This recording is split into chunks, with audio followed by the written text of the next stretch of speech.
दिला गया, क्योंकि इसका स्वाद वैसा ही था जैसा उसकी पत्नी उसके लिए बनाया करती थी। फिर पिता ने उस लड़के से पूछा कि उसने यह बनाना कैसे सीखा। लड़के ने जवाब दिया कि उसने यह अपनी माँ से सीखा है और उसकी माँ का रेस्टोरेंट राइस फ्राइड नूडल्स के नाम से प्रसिद्ध था। लेकिन लड़के ने यह भी बताया कि अब उसकी माँ की तबीयत बहुत खराब है। यह सुनकर पिता को लगा कि यह लड़का शायद उसका छोटा बेटा हो सकता है। क्या पिता अपने बेटे को पहचान पाएगा? आदमी को पता चला कि इन फ्राइड नूडल्स का स्वाद बिल्कुल वैसा ही है जैसा उसकी पत्नी सालों पहले बनाया करती थी। लड़के से पूछने पर आदमी को यह पता चला कि लड़के ने यह अपनी माँ से सीखा है। यह सुनकर आदमी एक पल के लिए सोचने लगा कि शायद यह उसका छोटा बेटा हो सकता है, लेकिन फिर उसने खुद को समझाया कि यह उसका बेटा कैसे हो सकता है, क्योंकि उसके बड़े बेटे ने उसे बताया था कि उसकी माँ और छोटा बेटा दोनों मर चुके हैं। लेकिन आदमी को यह नहीं पता था कि यह लड़का वास्तव में उसका छोटा बेटा है। जब आदमी ने लड़के से उसकी माँ के बारे में पूछा तो लड़के ने बताया कि उसकी माँ बहुत बीमार है और ऑन ऑपरेशन के लिए पैसे की जरूरत है, इसलिए वह अपनी पढ़ाई छोड़ काम कर रहा है। यह सुनकर आदमी लड़के को 50,000 युआन देने की पेशकश करता है। यह देखकर लड़का हैरान रह जाता है और आदमी से पूछता है कि वह ऐसा क्यों कर रहा है। आदमी कहता है कि तुम्हें अपनी माँ का ऑपरेशन कराना चाहिए, लेकिन लड़का इतनी बड़ी रकम लेने से मना कर देता है। तब आदमी कहता है ठीक है, इसके बदले तुम मेरी पत्नी और छोटे बेटे की कब्रें ढूंढने में मेरी मदद करो। लड़का इसके लिए राजी हो जाता है और अगले दिन इसी पैसे से वह अपनी माँ का ऑपरेशन करवा देता है। अब देखना यह है कि आदमी अपने छोटे बेटे को कैसे पहचानेगा।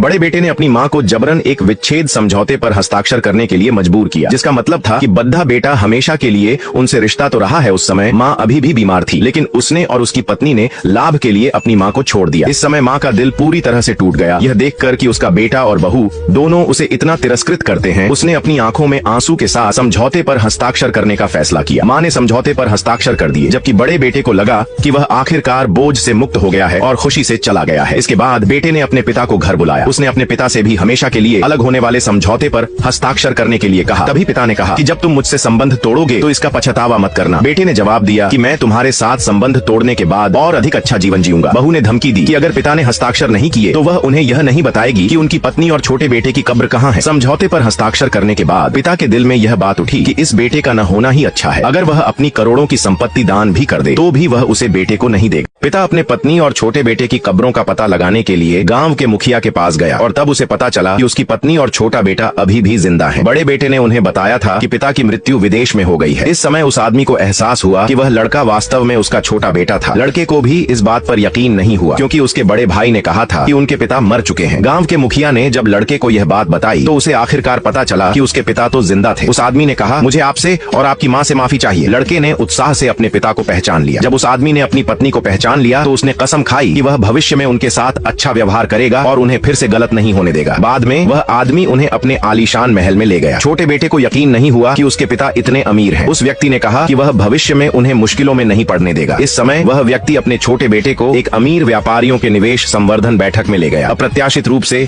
बड़े बेटे का